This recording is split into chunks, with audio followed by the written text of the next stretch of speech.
Welcome to Cigars and Cistar. I'm Bebé.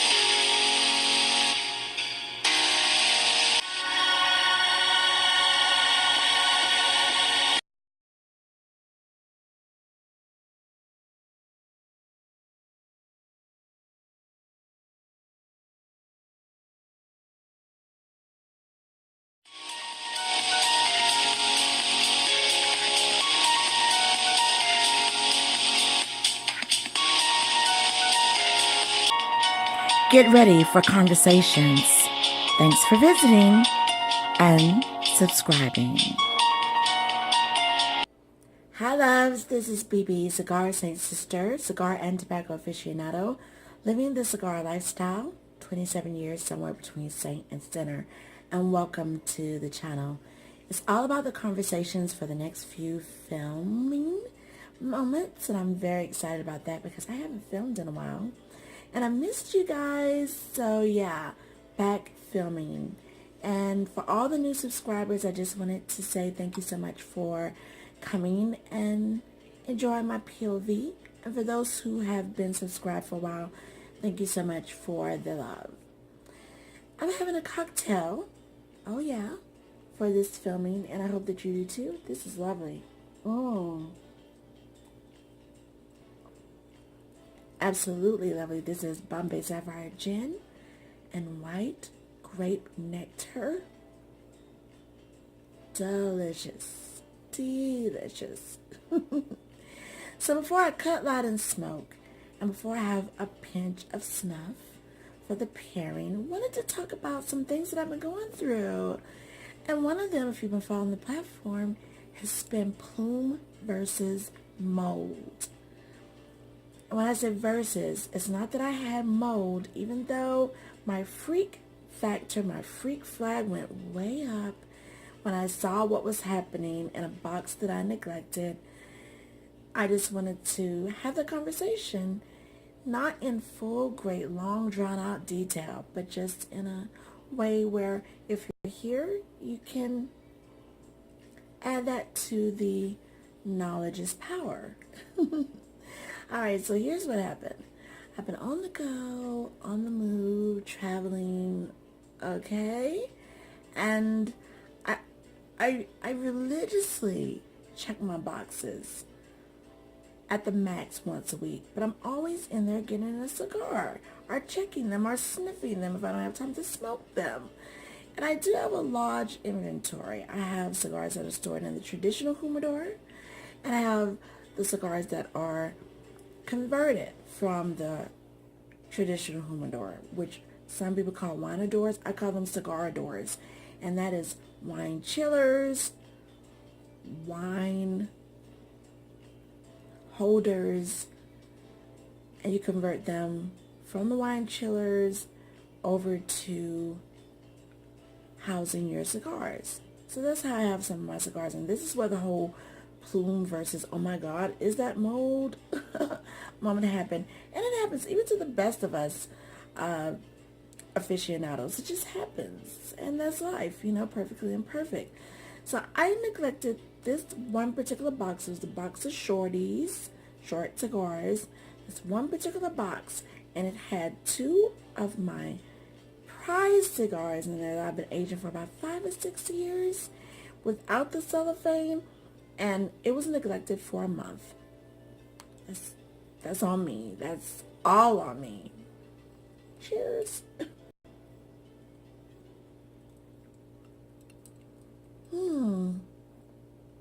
So when I opened the box that had the traditional cigars and had the cellophane, this was more Plume than I've ever seen in my entire 27 years. And so my freak flag again went way sky high, and I immediately took care of the situation. I kind of went into like combat mode. Okay, I emptied out the cigar box with all the contents of Spanish seeded chips and the Bovita pack. The rest of the cigars were in cellophane, but I wiped them down with a nice clean cloth. And then I wiped them down again with another cloth with distilled water. just to make sure they were straight and secure them away from the cigars that had, you know, where the plume was coming from. That I did know. It was coming from those that were not in the cellophane. And so, set that over there. Here's what I did. I cleaned the box out with distilled water at 91% alcohol, white alcohol. And I, like I said, got rid of the Spanish cedar wood chips and the Velveeta pack that was in there with all that massive plume. Yeah. And let that air dry for 24 hours, the box. Then with the cigars that had the plume, I wiped them down with a clean cloth. Then I got another clean cloth and I used lightly distilled water. You don't want to use a lot because that's when you start getting into the whole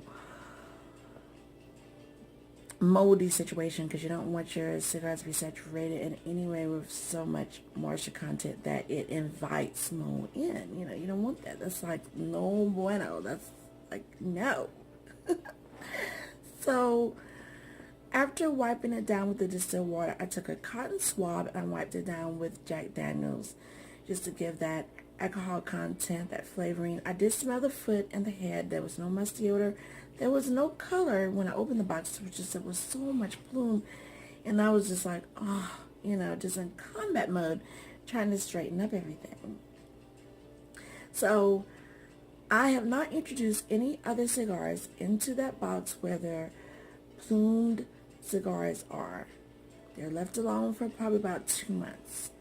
And then probably the 3rd month, after I see where everything's going, I will add more short cigars back into that box. But other than that, they're solo, dolo, duo, however you want to say it. So here they are. I want to show you. This first one that had all that plume all over it, this has been aging for about 5 years. I got this from Long Ash Cigars in Ybor City. It still has a beautiful sheen to it, as you can see. And with this one, the foot is wrapped. Like, you don't see any tobacco, it's just the foot is wrapped. But there's no musty odor, and they're doing very well. And that give I'm always telling you about is still there. Smells great. Thankful because it's such a beautiful cigar, the Petite Hemingway, and you can get that from Long Ash Cigars, and you can have that shipped to you. So the second one that had all that plume again was aged for about 5-6 years, and I got them both when I went home about 5-6 years ago to Tampa, and I grabbed a lot, so these were some of the last 2 remaining, and they didn't have cellophane on them. As you can see, it has a really good sheen there still. This is the Papi Chulo Room 101, a dynamite cigar from beginning to finish. So through all of my preparation and combat mode, I was able to save this. Yeah. So very thankful about that. So whenever you see the plume, what it is saying to you as a smoker is that thank you so much for keeping me at a prime moment. You aged me very well beyond what I was already aged, and I am ultimately at my peak, ready to be smoked. So smoke me. And it's just that I'm not ready to smoke them yet, but definitely by the end of this year, going into the beginning, early part of the year, of 2018, I probably will be ready to smoke them. But they're so, so good. But yeah, you know, it's a true testament. Now, if you see the mold has coloring, musty scent, and, you know, just kind of like when you see mold on bread, you will know. And, you know, that's tragic if that just takes over everything. But again, just for all clarity, this was plume, and I'm just so happy because they're really, really good cigars. You know, and then you can look all over at other people's point of view, and they'll give you different examples of Plume versus Mold. That way you can have a better indication and all that. And see, what happened was, even though a month, and this didn't happen in any other of my boxes, these were out of the cellophane going on about 6 years.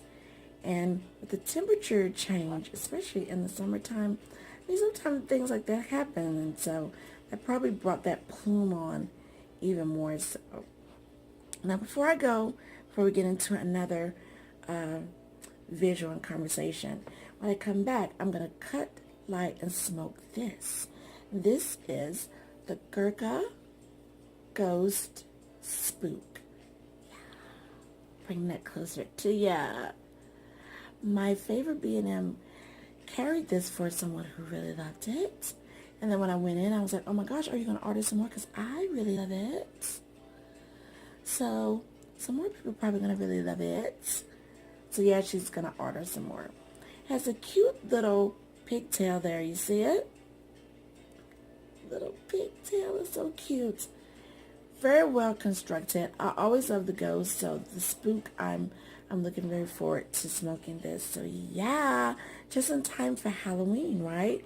And then I'm going to pair that up with my cocktail, which is gin and tonic, Bombay Sapphire, with Indian Snuff. This is Blast, and I ordered this from Mr. Snuff in the UK, and I'll get some more vibes into all of that when we come back with the filming. But this Snuff does, in the nose, the bouquet smells just like gin and tonic, so kudos. So let me show you the other parts. This is Blast. That's how it looks. This is about the 45 gram. Bringing in a better light so you can see all of that loveliness. Beautiful tobacco coloring. And yeah, smells just like gin and tonic. So with the pair of the Gurkha Spook, I don't want anything to take away from this beautiful cigar experience and all of its notes.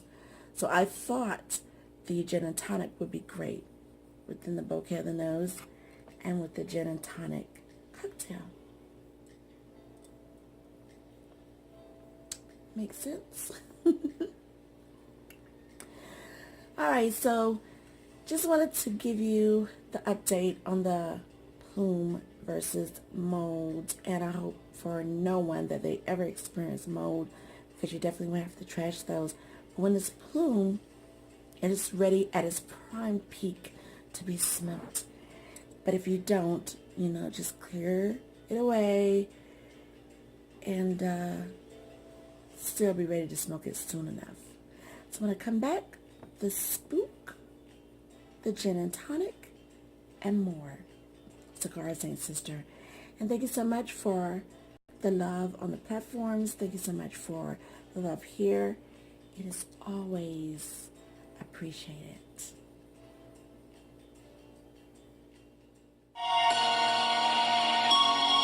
That was so cool. Get ready for more conversations. Oh yeah. It is always a pleasure having you here. Always.